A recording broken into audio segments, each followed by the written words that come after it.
از 15-16 سال پیش که ماینکرافت عرضه شد تا الان بالای 100 تا داستان ماینکرافتی توسط یوتیوبرها و حتی بقیه مردم ساخته شده. من هم یکی از اون آدمام که اومدم داستان خودم رو آماده کردم و امروز قراره واسه شما بگمش.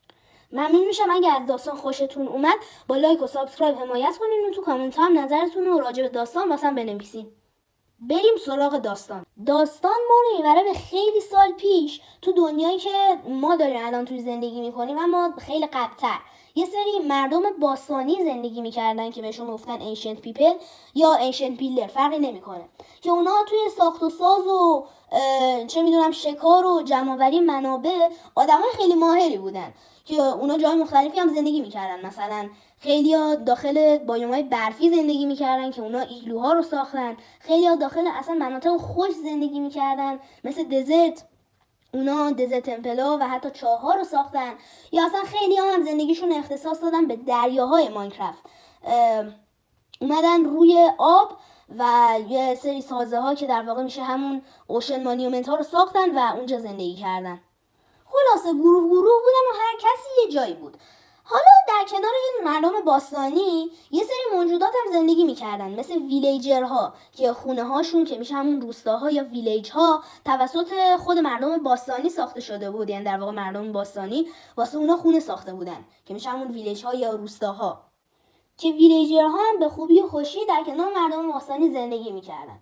حالا تو این ویلیج ها یه سری از ویلیجرها بودن که یه سری کارا انجام میدادن که در واقع جرم حساب میشد، مثل آتش زدن منابع و حتی قتل، و این کاراشون باعث میشد که اونا از ویلیج بیرون انداخته بشن و در نهایت اونا تبدیل به ایلیجرها یا ویچ ها میشن که یه گروهیه که کامل با ویلیجرها دشمنی داره.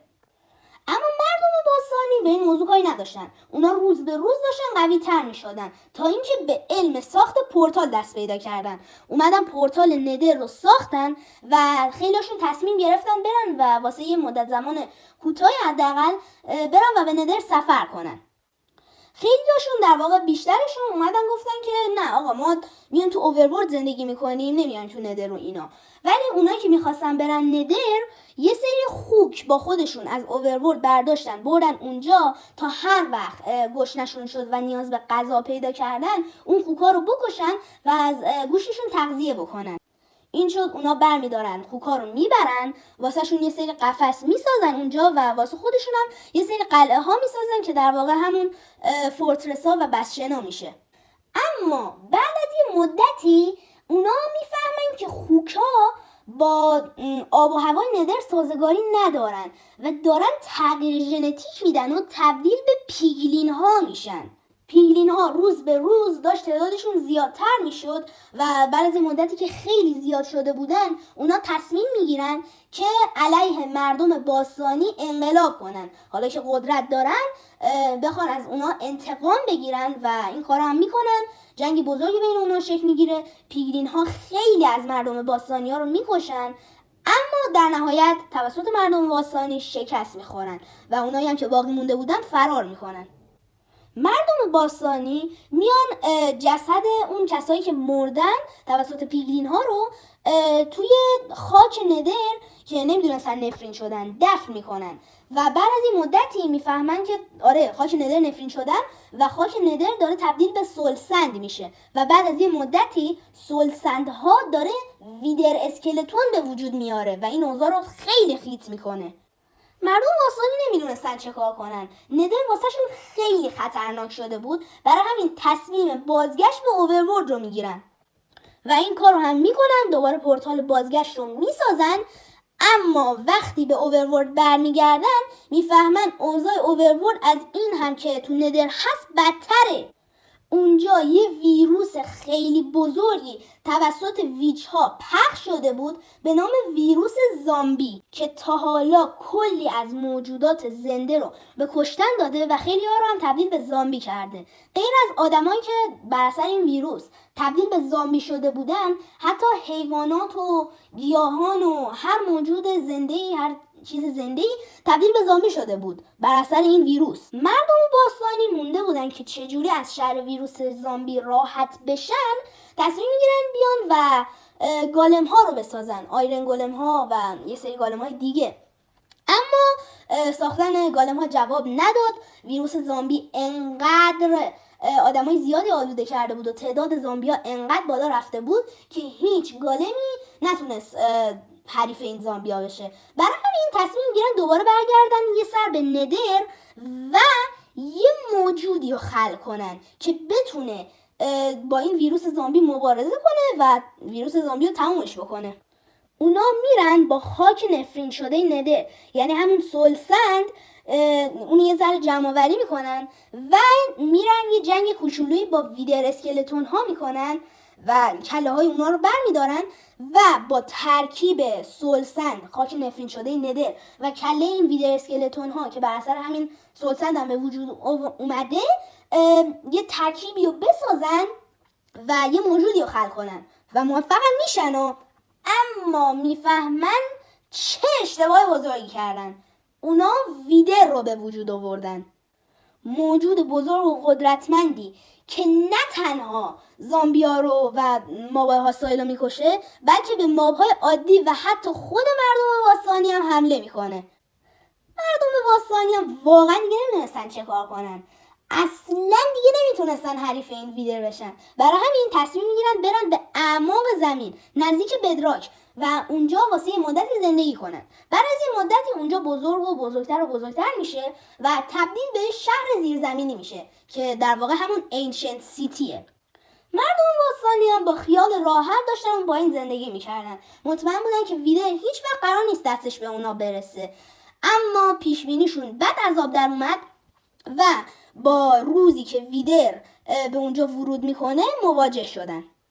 اونا هنوز یه نقشه واسه شون باقی مونده بود، اینه که از راه پورتالی که ساخته بودن فرار کنن. پورتال با سیستم ردستونی که زیر ساخته بودن روشن میکنن و تا میان فرار کنن میبینن یه موجود دیگه از پورتال اومد بیرون که همون واردنه. مردم باستانی میان کنار میکشن و میذارن واردن و ویدر با همدیگه بجنگن و همینطور میشه واردن و ویدر با همدیگه میجنگن و در نهایت واردن ویدر رو شکست میده و مردم باستانی میفهمن یه موجود قوی تر از ویدر هست که همون واردنه. برای همین تصمیم میگیرن بیان بالا، میدونن دیگه ویدری نیست، اگه اون پایین بمونن شاید خیلی خطرناکتر باشه چون واردن قطعا میکشتشون. برای همین میان بالا. ویروس زامبی توسط ویدر دیگه تقریبا نابود شده بود و فقط یه تیکه کوچیکی ازش مونده بود، ولی هنوز زامبیا زنده بودن، اسکلت‌ها زنده بودن و تمام موجوداتی که بر اثر این ویروس زامبی به وجود اومده بودن زنده بودن و ممکن بود به مردم باستانی حمله کنن. اونا تصمیم میگیرن اینجا به دو گروه تقسیم بشن، در واقع دو گروه دشمن. الان میگم چرا دشمن، چون که یه گروه تصمیم میگیرن برن پیش ویلیجرها زندگی کنن و گالم ها رو بسازن و از ویلیجرها دفاع کنن، اما گروه دیگه میرن پیش ایلیجرها که کاملا با ویلیجرها دشمنن و ما اینجا میبینیم که مردم باستانی با هم دیگه دشمن شدن و تصمیم گرفتن علیه هم با هم دیگه مبارزه کنن. خلاصه اونا که رفته بودن پیش ویلیجرها میفهمن خیلی ایلیجرها ضعیفن، پس تصمیم میگیرن به اونا یه چیزایی مثل ساخت و ساز بهتر و اینا یاد بدن و همین باعث شد که اونا پیلیجر اوتپوست ها و منشن ها رو بسازن و حتی اونا که دیگه یکم از جادو یاد گرفته بودن تصمیم میگیرن رویجر رو خلق کنن. اما از اون طرف اونا که با ویلیجرها زندگی میکردن کار خاصی انجام نمیدادن. پس مردم باستانی که با ویلیجرها بودن همراه خود ویلیجرها به ویلیجرها و مردم باستانی که با اونا زندگی میکردن حمله میکنن و اینجا رید شکل میگیره.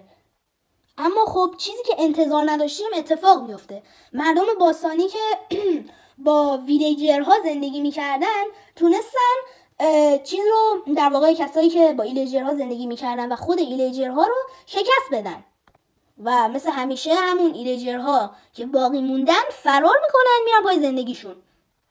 حالا اون مردم باستانی هم که با اونا زندگی میکردن بعد از این مدتی کلا راهشون از ایلیجرها جدا میشه و اونا تصمیم میگیرن برن دوباره به اعماق زمین یه سری سازه های جدیدتری رو خلق کنن، مثل نمیدونم همون ترایال چمبرها یا استرانگ هولدا.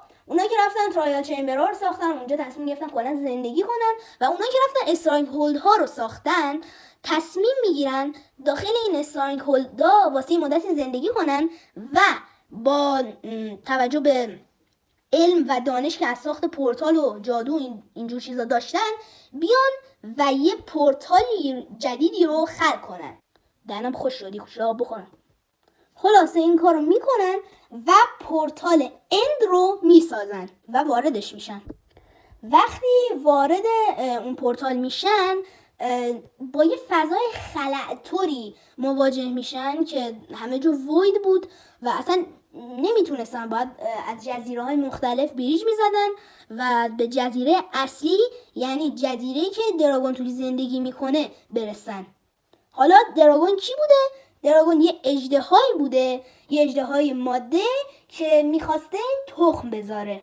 چه نکته اینجان، میخواسته تخم بذاره، اما یه سری از مردم باستانی میخواستن بکشنش و نذارن تخم بذاره، ولی یه سری از مردم باستانی اومدن گفتن که نه، ما کریستال و چیزا میسازیم که اژدها رو هیل کنه و بتونه تخمشو بذاره و نسل اژدها منقرض نشه. خلاصه مردم باستانی با هم دیگه میجنگن و در نهایت کسایی که میخواستن کریستال ها رو بسازن و طرفدار اژدها بودن برنده میشن و تمام اون کسایی که مخالف این قضیه بودن رو میکشن. کریستال ها رو میسازن، از اژدها دفاع میکنن، کلی چیز واسهشون میسازن و تصمیم میگیرن خودشونم برن و اون جزیره های دورتر NCT ها رو بسازن و اونجا زندگی کنن. اما بعد از یه مدتی میفهمن که خیلی گشنشونه و اصلا نمیتونن بدون غذا اونجا زندگی کنن و جز چند تا گوشت و اینا یادشون رفته بود چیزی واسه خودشون بیارن و اون گوشتا هم 2-3 روزه تموم شدن. میان تصمیم میگیرن از تنها غذا و تنها امکاناتی که توی اند هست استفاده کنن، یعنی در واقع یه سری درخت‌ها که یه سری میوه‌های جادویی و نفرین شده رو داشتن، میان از اونها اون میوه‌ها رو برمی‌دارن و از اون میوه‌ها تغذیه میکنن. اما این میوه‌ها همونطور که گفتم جادویی و نفرین شده بود و هر بار که اونا میخوردنش یه احساس عجیبی بهشون دست میداد، احساس تلپورت، یعنی از اینجا به اونجا تلپورت کردن. و بعد از چند مدت که اونا این میوه ها رو خوردن داشتن تغییر ژنتیک میدادن، درازتر میشدن، پوستشون هم داشت سیاهتر، تیره‌تر میشد و در نهایت تبدیل به اندرمن ها شدن. و این گونه هم سرنوشت مردم باستانی که داخل اند بودن مشخص شد. یه سری از اندرمن ها تلپورت میکنن به همون اوورورد، ندر و جاهای دیگه.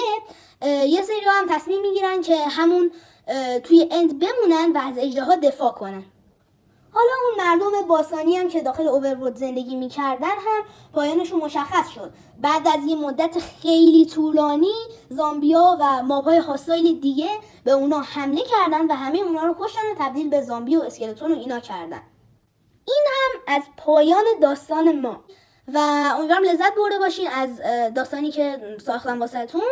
ممنون میشم با لایک و سابسکرایب از من حمایت کنین. صدام هم گرفته از بس گفتم. همین دیگه. امیدوارم خوشتون اومده باشه. تا ویدیوی بعدی، فعلا.